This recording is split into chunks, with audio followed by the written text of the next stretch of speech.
Insperity presents the Small Business Advocate Show with Jim Blasingame, brought to you by FedEx, CareerBuilder.com, and Palo Alto Software. This is a copyrighted production of Small Business Network, Inc., all rights reserved.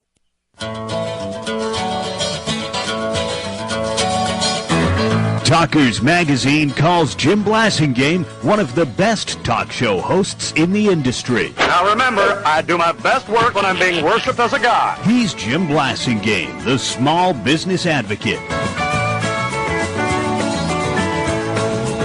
Welcome back, 34 after the hour. Thank you very much for staying with me. Happy Thanksgiving Day, everybody.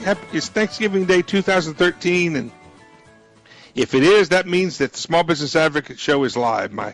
I've done this now a live broadcast on Thanksgiving Day every year since 1997, and several of those Thanksgiving days, we've had the benefit and the blessing of being joined by our good friend Bob Dilenschneider. Bob is the founder and the chairman of the Dilenschneider Group, the author of many books, including Moses CEO, including A Time for Heroes, including 50 Plus, and on and on. One of the smartest guys I know, Bob Dilenschneider. Welcome back to the show.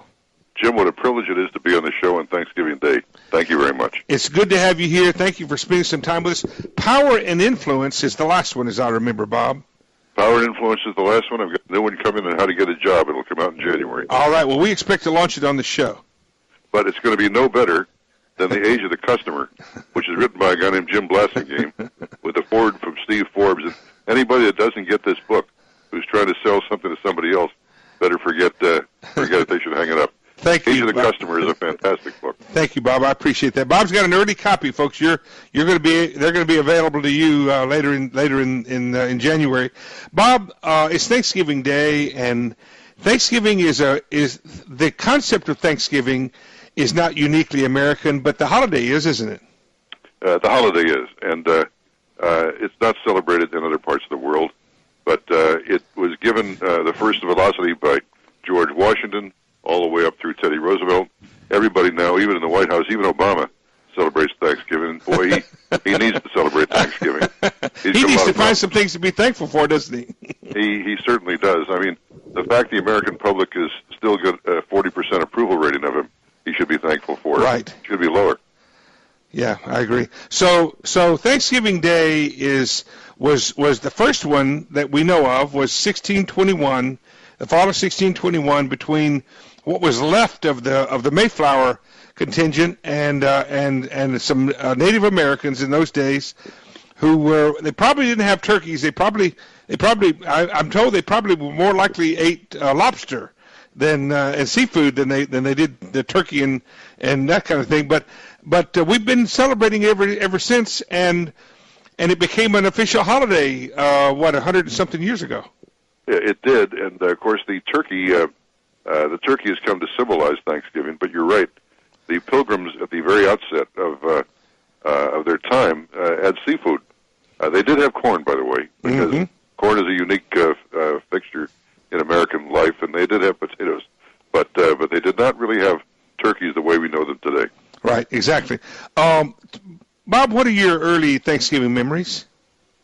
Well, my early Thanksgiving memories are sitting around a table a la Norman Rockwell with my family celebrating the holiday, and seeing my mom and dad take a moment at the start of the meal to say a quiet prayer to give thanks for all we've got, because we are so lucky in this country.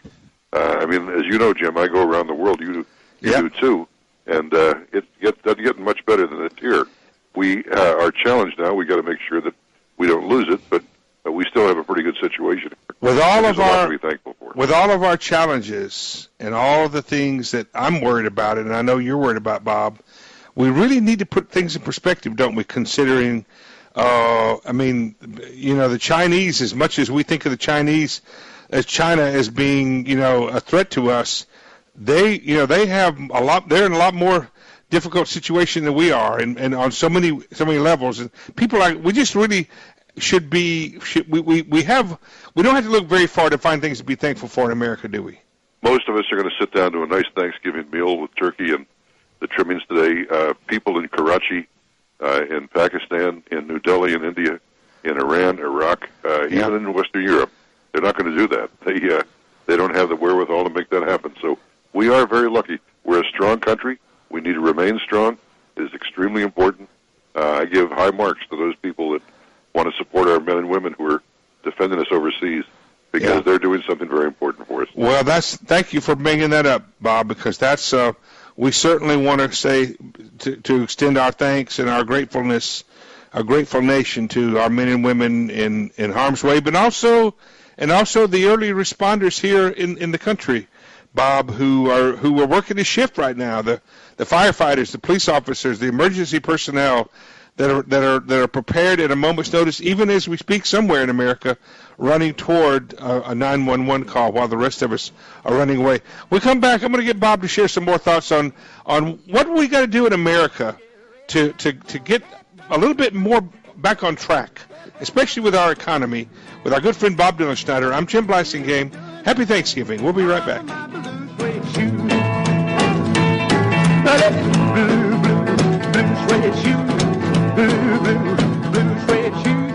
Insperity presents the Small Business Advocate Show with Jim Blasingame, brought to you by FedEx, CareerBuilder.com, and Palo Alto Software. This is a copyrighted production of Small Business Network, Inc., intended for the private use of our audience. Except as otherwise provided by copyright law, all other copying, redistribution, or publication without prior written consent is prohibited. All rights reserved.